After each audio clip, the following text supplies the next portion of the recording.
Ô, Luísa, isso que o Júlio falou é um dos pontos para se discutir, né? Ontem não dá para falar que o Corinthians perdeu porque o Renato Augusto não jogou e que ele faz muita falta, blá blá blá, porque o time que o Lázaro levou a campo nem poderia ter sentido falta do Renato Augusto, porque não sabe nem como ele jogaria, porque mudou muita coisa e porque fez substituições erradas, né?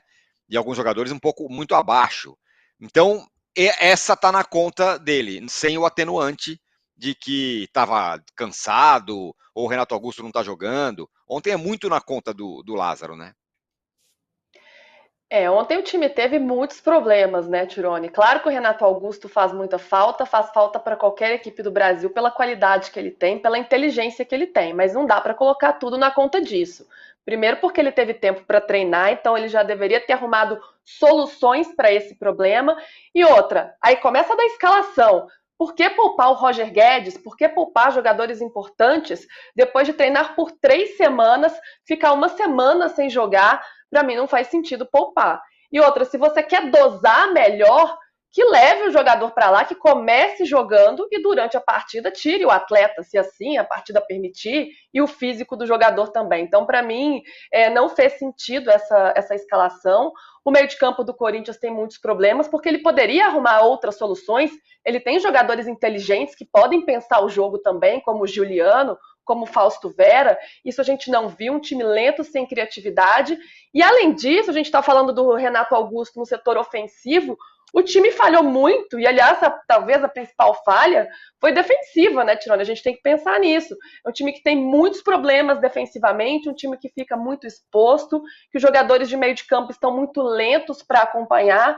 Tanto que no primeiro passe, fora que fura a defesa, já vai para o contra-ataque e é gol no Corinthians. Foi isso que a gente viu ontem. Foi esse cenário: zagueiros correndo para trás, zagueiros com muita dificuldade para acompanhar. Então é um time que teve problemas na criação, mas que especialmente sofreu muito defensivamente também. Então faltou ajuste aí em tudo que é lugar, na escalação, na frente, atrás. Foram problemas sistêmicos que o Corinthians apresentou. O Aristides Zuccoli, ele fala que não foi só o Lázaro que foi criticado, não. O Paulinho também, o Maicon também, que jogaram mal, de fato jogaram mal. O Fábio Santos também não foi bem, enfim.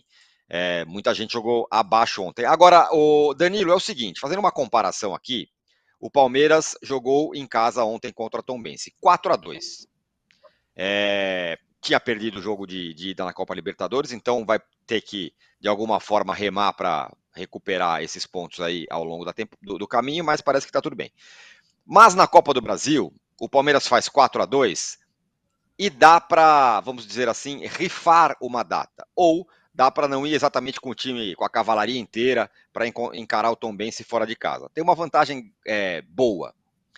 O Corinthians, com a estratégia tomada ontem, ele faz meio aquele, sabe, o dominó que vai caindo um na frente do outro? Porque ele perde o jogo de ontem, então, portanto, ele vai ter que ganhar bem em Itaquera.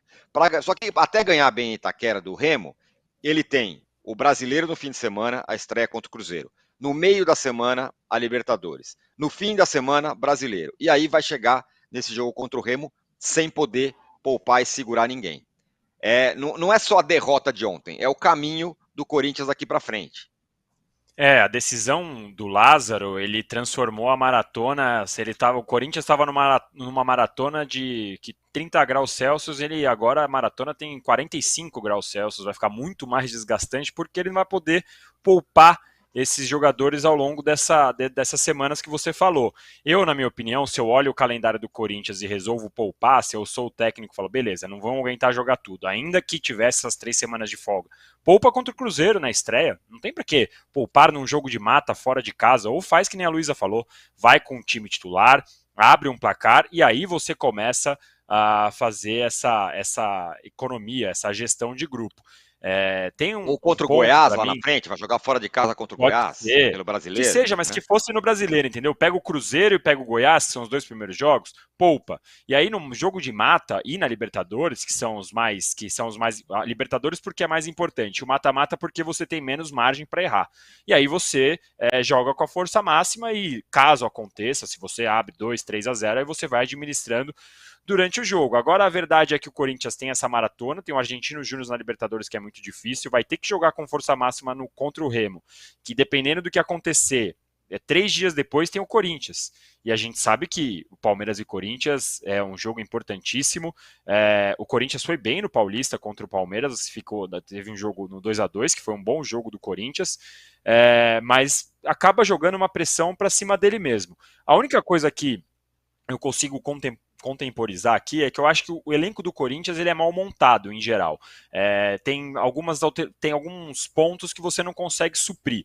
Então, lógico, o treinador vai ter que encontrar alternativas para isso, mas ele teve 20 dias para encontrar essas alternativas e não num jogo decisivo como é a Copa do Brasil e que vale 3 milhões e pouco se passar para um time que está lutando para diminuir a dívida é importantíssimo. E esse é outro ponto, Tirone, porque o time do Corinthians não é um time barato. Porque, pô, se a gente estivesse falando que nem o Santos, que não está contratando, não está gastando para tentar reestruturar a dívida e está passando por dificuldades, fala, pô, é isso, o time está passando por dificuldades, mas não está ganhando, mas está ali, está tentando arrumar a casa. O Corinthians não, o Corinthians tem um time caro e que agora corre esse risco. E junto com tudo isso, com as decisões, com esses problemas que teve o Lázaro, tem a questão dos jogadores, que assim, o Maicon não jogou nada. A zaga do Não Corinthians, vem como vocês jogando falaram, nada, né? não vem jogando nada. O Gil tá mal, o Cássio... Paulinho também, né? Desde que Paulinho voltou, horrível. com a Paulinho lesão muito e sem a mal. lesão, muito mal. O Cássio, no primeiro gol, mais uma vez eu digo, disse hoje de manhã no programa com a Domi, não foi que é uma falha absurda, mas a gente já viu defesas mais difíceis e goleiros no nível do Cássio espalmarem mais para lateral e não para dentro da área como foi. Então, assim, tem um monte de questãozinha aí, né? E a gente vem de uma sequência de entrevistas dos jogadores do Corinthians falando que, graças a Deus, o Vitor Pereira saiu. Agora o clima tá muito melhor. E não sei o quê. Só que, na verdade, talvez fosse melhor para eles jogarem no clima de terror. Porque com o Vitor Pereira, que era o terror do relacionamento, que todo mundo odiava, o Corinthians chegou lá em cima no Brasileirão e foi vice-campeão da Copa do Brasil, que é muito melhor do que ter caído nessa fase do Paulistão e correr esse risco que corre agora com o Remo. É legal esse negócio que o Danilo falou com relação a como as baterias do Corinthians ficaram voltadas todas para a questão do Vitor Pereira, né? Da sogra, traidor, não sei o que e tal. No meio disso, aconteceu que o Corinthians foi eliminado pelo Ituano do Campeonato Paulista, que já foi um vexame, mas parece que isso meio que passou ao largo, o Perrone. Porque parece que tudo do Corinthians era a questão do Vitor Pereira. Era olhar até o dia que o Vitor Pereira ia cair do Flamengo. Não teve também uma falta de um olhar para dentro? Essa é uma questão. E a outra é, alguém conseguiu explicar no Corinthians por que foi essa estratégia utilizada pelo Lázaro de poupar jogadores neste jogo? Bom, vamos lá, eu concordo com você. Faltou esse olhar pro Corinthians, deixar o VP de lado, focar aqui, né? E não adianta, né? Você vai ficar reclamando, falando do cara ali, o ambiente aqui é bom. O ambiente é bom, mas você tem que ganhar, né? Sobre a estratégia do Lázaro, o que eu ouvi foi o seguinte: olha, ele achou que o elenco dava conta, ele é inexperiente. Eu ouvi de uma pessoa que me disse isso. Ele não tem experiência ainda para medir bem o elenco, achou que o elenco daria conta dessas substituições, que os caras que entrariam corresponderiam. Foi o que eu ouvi, não é uma coisa que me convença. Eu tenho uma outra explicação, é o que eu acho, aí o que eu acho não é informação. Eu acho que ele era assistente do VP. Eu acho que é a herança do VP. Ele viu o VP fazendo, incorporou aquilo. Né? Eu até tomei um susto na hora que eu olhei a escalação. Eu falei, pô, o VP saiu do Flamengo e já voltou, né? Porque foi típico dele. Mas assim, é um palpite. E ele pegou essa coisa do VP, achou legal e tentou introduzir, não deu certo.